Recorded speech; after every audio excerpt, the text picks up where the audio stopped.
అందరికీ నమస్కారం.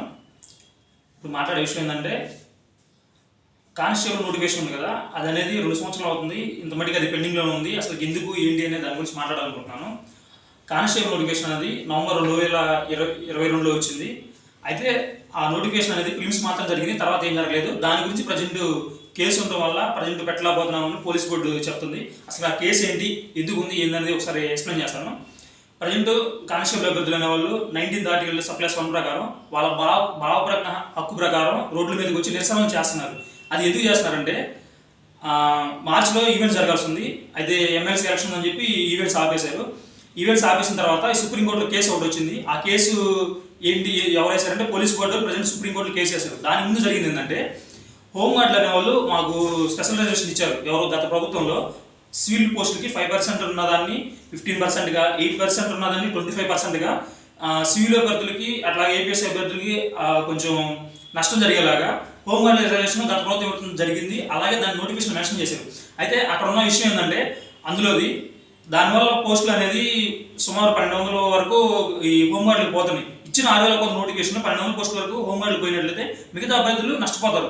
అది ఎందుకు ఏంటంటే వీళ్ళు హైకోర్టులో కేసు వేస్తారు. జడా శ్రీరామ్ కుమార్ కేసు వాదించారు. దాని జరిగిన విషయం ఏంటంటే ఆ కేసు అనేది వాళ్ళు గెలిచారు. అక్కడేం జరిగారు, మాకు ఫిలిమ్స్కి అలౌ చేయండి అని చెప్పి కేసుతో వాళ్ళు గెలిచారు.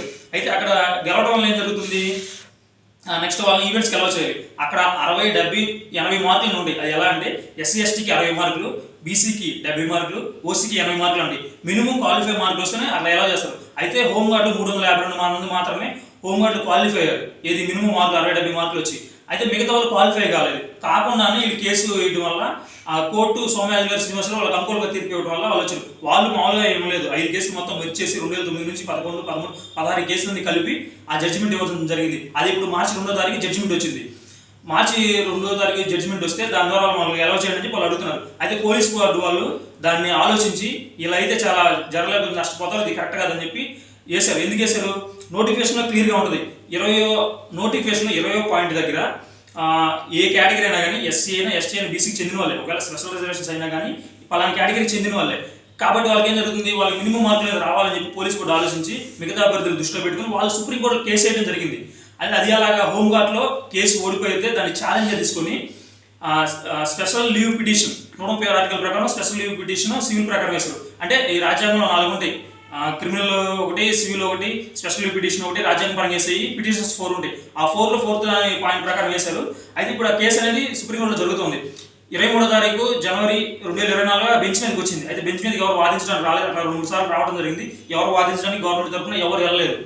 వెళ్ళకపోగా ఇప్పుడున్న వేసింది 4 కలిసి వేస్తున్నారు. అందులో పోలీస్ బోర్డు ఒకటి, గవర్నమెంట్ ఏపీఎస్ఎల్ బోర్డు ఉంటుంది కదా, అది ఒకటి వేశారు.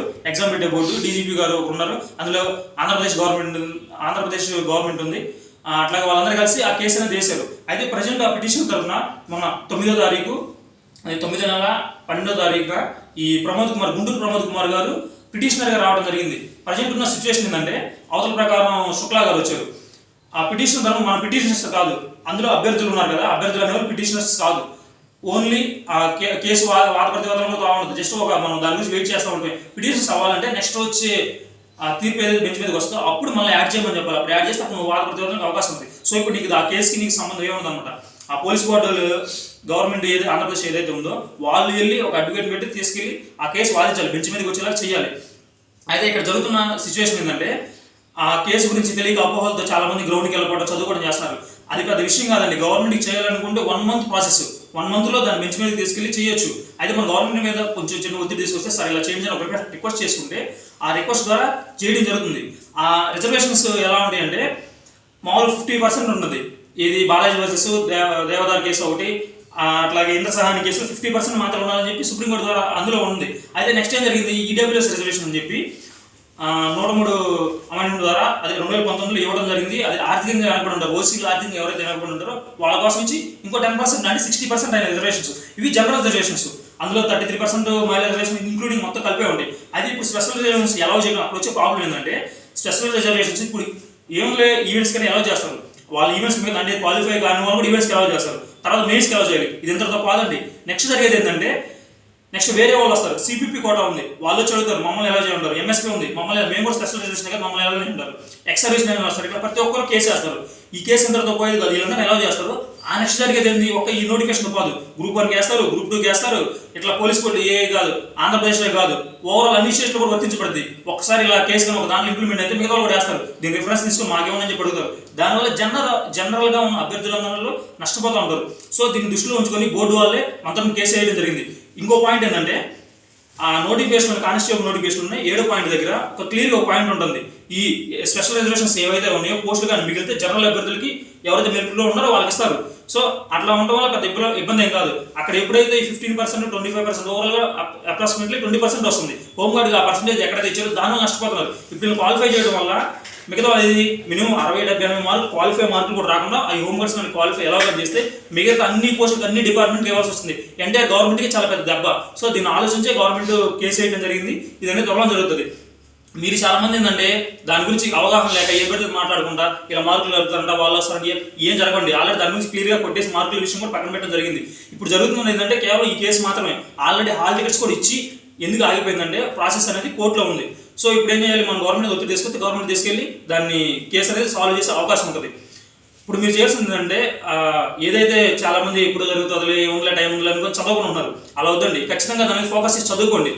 ఇప్పుడు 1:1 కట్ ఆఫ్, అదే 1:1 ఉన్నా కానీ క్వాలిఫైకి మీ జాబ్ మీకు రావడం చాలా కష్టం. 6,000 కొంతమంది బాగా చదివే వాళ్ళు ఉన్నా మీ జాబ్ మీకు రాదు. 2 years అవుతుంది. కొత్తగా వచ్చిన వాళ్ళు చాలా మంది సబ్జెక్ట్ నేర్చుకుంటారు. 95,000 మంది క్వాలిఫై. రేపు ఈవెంట్స్ 42,000 మంది దాకా కొట్టే అవకాశం ఉంది. 1:7 ఉన్నా కానీ మీకు జాబ్ అనేది చాలా కష్టం. ఇప్పుడు క్లాస్లో 7 ఉన్నారు, టాప్ ఒక్కరికే ప్రైజ్ వచ్చిందంటే ఆ టాప్ మీరు ఉంటారు 7లో, గుర్తుపెట్టుకోండి. అలా చదవాలి. ఇప్పుడు ఏముంది, మాకు మినిమం మార్కులు వస్తున్నాయి, 120 వస్తున్నాయి, 130 వస్తున్నాయి ఇలా అనుకున్నా కానీ రేపు వచ్చేలాగా రావాలంటే కష్టం. ఎందుకంటే మీరు గ్యాప్ ఇస్తారు, వేరే వాళ్ళు చదువుకుంటారు మీరు. కాబట్టి దాన్ని నెగ్లెక్ట్ చేయొద్దు. ఇక్కడికి రావడానికి ఎన్ని స్ట్రగుల్స్ పడి ఎంత కష్టపడి వచ్చారో ఆలోచించుకోండి. మీ పేరెంట్స్ మీరు గుర్తు చేసుకోండి. అన్ని గుర్తు చేసుకుంటే మీరు చదవగలుగుతూ ఉంటుంది. ఎవరిచ్చే మోటివేషన్ కాదు, మీకు మీరు సెల్ఫ్ మోటివేషన్ బెస్ట్ మోటివేషన్. మీకు మీరు మోటివేషన్ తీసుకొని దాని గురించి ఆలోచించుకొని మనం చదవాలి ఖచ్చితంగా ఇలా అని చెప్పండి. ఎంతో లేదండి, మహా సుమారు ఒక 5 నెలలు, మార్చి కల్లా మ్యాథ్స్ ఇదంతా క్లియర్ అయిపోయి ఎగ్జామ్ అయిపోయి మెరిట్ లిస్ట్ ఇచ్చే అవకాశం కూడా ఉంటుంది. సో మీరు త్వరలో అందరూ డిపార్ట్మెంట్ రాబోతారు. బాగా కష్టపడి చదువుకోండి. ఎవరో ఇది అవుతుంది, గ్రౌండ్కి వెళ్ళండి. ఇప్పుడు 2 గంటలు చేసి 1 గంట చేయండి. చదువు అనేది మాత్రం నెగ్లెక్ట్ చేయొద్దు. ఖచ్చితంగా చదువుకుంటూ ఉండండి. చదువుతో కూడా మీకు ఎందులో కొంచెం మార్కులు తక్కువ వస్తుంది చూసుకుని ఆ సబ్జెక్ట్ కొంచెం ఇంప్రూవ్ చేసుకోండి. ఈ గ్యాప్లో ఇంగ్లీష్ నీకు కొంచెం రాదు, ఇంగ్లీష్ నేర్చుకో. క్లాస్ నేను యూట్యూబ్లో ఉన్న చాలా కొట్టి క్లాస్ నేను మ్యాథ్స్ రాదు, మ్యాథ్స్ నేర్చుకో. లేదా ఇంకోటి కరెంట్ అఫైర్స్ ఇప్పుడు గ్యాప్ చేసుకుని రాసుకుంటూ చేసుకోండి. అలా చదువుతూ ఉంటే నువ్వు ముందుకెళ్తావు తప్ప వేరే విధంగా ఎలా ముందుకెళ్ళవు. ఇప్పుడు ఈ జాబ్ రాదు, నువ్వు సపోజ్ ఇంటికి వెళ్తావు, మీ తల్లిదండ్రులు చెప్పుకోగలరా మా కొడుకు 2 సంవత్సరాలు చదివి జాబ్ రాలేదని? చెప్పుకోలేదు. సో మీకు మీరు ఆలోచించుకోండి. ఖచ్చితంగా ఇక్కడ నుంచి వెళ్తే జాబ్తో ఇంటికి వెళ్ళాలి అనే విధంగా ఫోకస్గా బాగా చదువుకోండి. అర్థమవుతుందా? ఓకే, దీని ద్వారా మీకు అందరూ క్లారిటీ వచ్చిందని అనుకుంటాను. ఇంకేమైనా డౌట్లు ఉంటే కింద కామెంట్ చేసి మెసేజ్ చేయండి. మీకు దాని గురించి ఎక్స్ప్లెనేషన్ ఇవ్వగలను. Thank you.